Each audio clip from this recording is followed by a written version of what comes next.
안녕하세요. 매달 따박따박 배당을 주는 걸로 유명해서 월세 받는 주식이라는 별명까지 붙은 기업이 있죠. 오늘은 꾸준한 현금 흐름을 원하는 투자자라면 한 번쯤 들어보셨을 이름, 리얼티 인컴에 대해 깊이 파고 들어보려고 합니다. 그런데요, 좀 이상한 점이 있어요. 지난 5년간 이 회사는 부동산을 계속 사들이면서 덩치를 엄청나게 키웠거든요. 근데 주가는 거의 제자리 걸음이었어요. 도대체 왜 그랬을까요? 그리고 과연 앞으로의 5년은 다를 수 있을까요? 오늘 저희는 리얼티 인컴의 현재를 진단하고 2030년을 향한 미래 청사진을 함께 그려보겠습니다. 네, 이건 단순히 한 기업의 흥망성쇠의 이야기가 아닙니다. 리얼티 인컴의 사례를 들여다보면요. 그 상업용 부동산 시장의 거대한 흐름이라든지 또 기업들의 자금 조달 방식 변화, 그리고 우리 사회의 고령화와 같은 인구 구조 변화가 투자 시장에 어떤 영향을 미치는지 그 단면을 엿볼 수 있습니다. 아주 흥미로운 여정이 될 겁니다. 좋습니다. 그럼 지금 리얼티 인컴이 어떤 회사인지부터 한번 짚어보죠. 세계에서 6번째로 큰 부동산 투자 신탁, 그러니까 우리가 리치라고 부르는 보유한 부동산 자산만 15만 5천 개가 넘는다니 와, 스케일이 정말 어마어마하네요. 그렇죠. 15만 5천 개라는 숫자가 잘 와닿지 않으실 수 있는데 그냥 전 세계에 뻗어있는 글로벌 프랜차이즈 기업 하나를 통째로 소유하고 있는 수준이라고 보시면 됩니다. 그리고 그 숫자보다 더 중요한 건 이 건물들이 얼마나 잘 채워져 있느냐 하는 거죠. 바로 그 점이 놀랍더라고요. 임대율이 98.7%에 달한다고요? 이건 거의 모든 건물이 단 한순간도 쉬지 않고 돈을 벌어다 주고 있다는 뜻이잖아요. 맞습니다. 거의 공실이 없는 완벽에 가까운 수준이죠. 근데 더 깊이 들어가 보면 그 비결은 임차인의 퀄리티에 있습니다. 임차인의 퀄리티요? 네, 주요 인수인들을 보면 세븐일레븐, 월그린, 달러 제너럴 같은 회사들이에요. 쉽게 말해서 망할 걱정이 거의 없는 신용 등급이 아주 높은 우량 기업들이죠. 아, 리얼티 인컴은 이런 기업들만 골라서 10년, 20년짜리 장기 계약을 맺는 방식으로 사업 모델을 설계한 겁니다. 덕분에 경기가 좋던 나쁘던 거의 영향을 받지 않는 아주 견고한 현금 흐름을 만들어낸 거죠. 와, 그야말로 부동산 투자의 정석 같은 느낌이네요. 그런데 이렇게 완벽해 보이는 회사에 무슨 문제가 있길래 주가는 5년 동안 제자리였던 걸까요? 뭔가 약점이 있는 건가요? 아주 정확한 질문입니다. 그 단단함이 역설적으로 약점이 되기도 하거든요. 두 가지 집중의 문제가 있습니다. 집중이요? 첫째는 지리적 집중. 전체 임대료 수입의 82% 이상이 미국 한 나라에서 나옵니다. 둘째는 산업적 집중. 수입의 약 80%가 소매업, 그러니까 리테일 분야에서 발생하죠. 이건 마치 달걀을 미국과 소매업이라는 아주 튼튼하지만 단 두 개의 바구니에만 담아둔 것과 같은 상황입니다. 아하, 그래서 성장의 한계에 부딪혔다, 이런 얘기군요. 하지만 투자자들이 이 모든 걸 감수하면서까지 리얼티 인컴을 사랑하는 이유가 있잖아요. 바로 배당이죠. 그렇습니다. 무려 30년 동안 단 한 해도 거르지 않고 배당금을 늘려왔습니다. 분기로 따지면 112분기 연속이죠. 112분기요. 지난 30년이면 닷컴 버블, 글로벌 금융위기, 팬데믹까지 굵직한 위기들이 다 포함된 시간입니다. 그 모든 풍파를 겪으면서도 주주와의 약속을 지켜왔다는 것. 이게 바로 투자자들이 보내는 신뢰의 핵심 기반인 거죠. 30년 연속 배당 인상이라니 정말 대단한 기록이네요.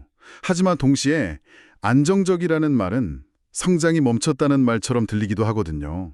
이 거대한 배가 다시 움직이려면 뭔가 살아온 바람이 불어야 할 텐데요. 바로 그 지점입니다. 안정적인 배당 지급이라는 약속을 지키려면 회사는 계속 성장해야만 합니다. 그런데 기존의 방식으로는 한계에 부딪혔으니 새로운 성장 동력을 찾아야만 하는 숙제를 안게 된 거죠. 그렇죠. 그리고 그 해답을 두 가지 거대한 트렌드에서 찾고 있는 것으로 보입니다. 새로운 성장 동력이요? 그게 뭔지 정말 궁금하네요. 첫 번째는 기업들의 자금 조달 방식이 바뀌고 있다는 겁니다. 예전에는 기업이 사업 확장을 위해 돈이 필요하면 은행에서 대출을 받거나 아니면 주식을 추가로 발행, 즉 증자를 하는 게 일반적이었죠. 네, 보통 그렇게들 하죠. 그런데 그게 왜 리얼티 인컴에게 기회가 되는 거죠? 요즘 똑똑한 기업들은 다른 방식을 쓰기 시작했습니다. 자신들이 소유한 본사 건물이나 물류창고, 공장 같은 부동산을 리얼티 인컴 같은 회사에 파는 겁니다. 아, 건물을요? 네. 그리고 그 자리에서 다시 장기 임차 계약을 맺는 거죠.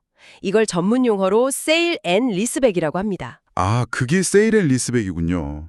기업 입장에서는 건물을 팔아서 목돈을 챙기면서 사화돈 그대로 할 수 있으니 좋고, 리얼티 인컴은 우량한 임차인이 딸린 좋은 부동산을 확보하게 되는 거고요. 서로 윈윈하는 전략이네요. 정확합니다. 그런데 정말 중요한 포인트는 이 트렌드의 거대한 무대가 미국을 넘어 유럽으로 옮겨가고 있다는 점입니다. 유럽으로요? 네, 유럽의 상업용 부동산 시장 규모는 약 8조 5천억 달러로 5조 5천억 달러인 미국 시장보다 훨씬 큽니다. 그런데 아직 유럽에서는 이 세일 앤 리스백 방식이 활성화되지 않았어요. 리얼티 인컴에게는 그야말로 미개척지, 거대한 블루오션이 열리고 있는 셈입니다. 와, 단순히 미국에서 하던 걸 유럽에서 반복하는 것만으로도 엄청난 성장이 가능하겠네요. 그럼 두 번째 트렌드는 뭔가요? 두 번째는 더 거시적인 흐름, 바로 인구 구조의 변화입니다. 인구 구조요? 네, 전 세계가 고령화 사회로 접어들고 있죠. 특히 미국에서는 베이비붐 세대가 대거 은퇴하기 시작하면서 안정적인 노후 소득원에 대한 수요가 폭발적으로 증가하고 있습니다. 하긴 젊을 때 모아둔 돈이랑 정부 연금만으로는 긴 노후를 보내기 불안하죠. 매달 월세처럼 꼬박꼬박 들어오는 현금이 절실할 테고요. 바로 그겁니다. 이 지점에서 리얼티 인컴처럼 매달 예측 가능하게 그리고 꾸준히 성장하는 배당금을 지급하는 주식은요. 단순한 투자 상품을 넘어서 노후 대비 솔루션이 될 수 있습니다. 사회 구조의 변화가 이 기업의 가치를 저절로 끌어올려주는 강력한 순풍이 되어주는 거죠. 와, 설명을 듣고 보니까 그림이 그려지네요. 유럽이라는 새로운 영토와 은퇴 인구라는 새로운 고객층, 이 두 개의 거대한 엔진을 장착하려는 거군요. 자, 그렇다면 이 모든 변화를 종합했을 때 5년 뒤인 2030년의 리얼티 인컴은 구체적으로 어떤 모습일까요? 몇 가지 흥미로운 예측들이 있습니다. 우선 외형적인 성장이죠. 현재 15,500개 수준인 보유 부동산 수가 최소 22,000개까지 늘어날 것으로 보입니다. 22,000개요.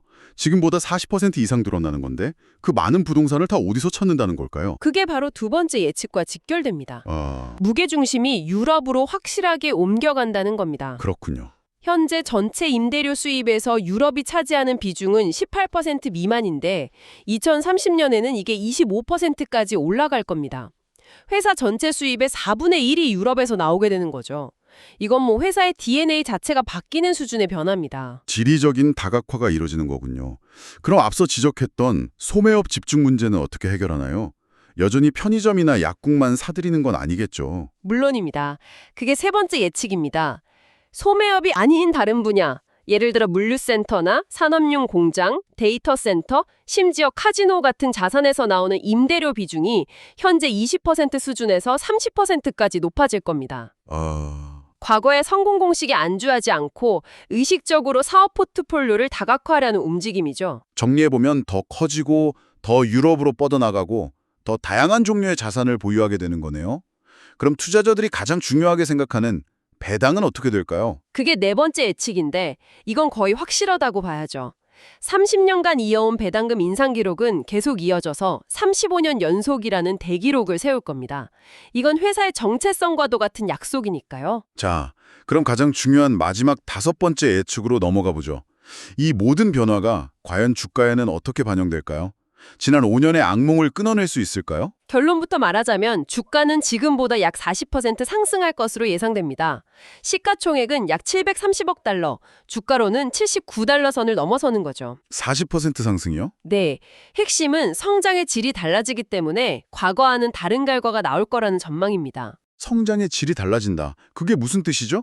지난 5년 동안에도 성장은 했는데 주가는 안 올랐잖아요. 이번에는 뭐가 다르다는 건지 그 비밀 병리가 뭔지 알려주셔야죠.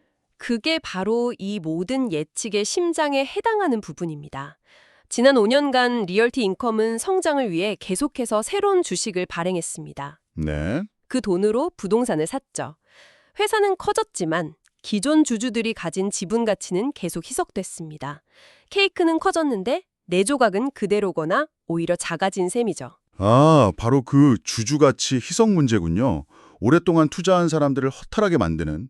그럼 그 문제를 해결할 답을 드디어 찾았다는 건가요? 바로 그겁니다. 이게 앞으로의 5년을 완전히 다르게 만드는 핵심 열쇠라고 볼 수 있습니다. 리얼티 인컴은 최근에 사모펀드를 하나 만들었습니다. 사모펀드요? 네, 어렵게 들리지만 간단해요.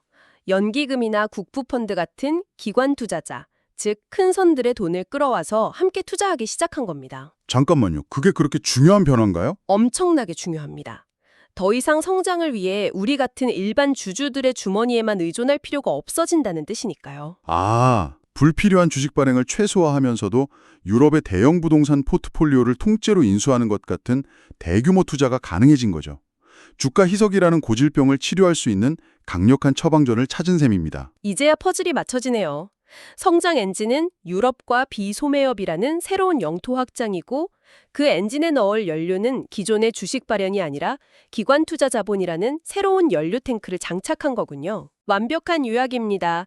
지난 5년이 주가 상승 없는 양적 팽창의 시대였다면 앞으로 5년은 주주가치 상승을 동반하는 질적 성장의 시대가 될 것이라는 기대감이 바로 이 새로운 성장 공식에서 나오는 겁니다. 오늘 우리는 리얼티 인컴이라는 한 기업을 통해 안정적인 현재에 안주하지 않고 변화를 향해 나아가는 미래 로드맵을 함께 그려봤습니다.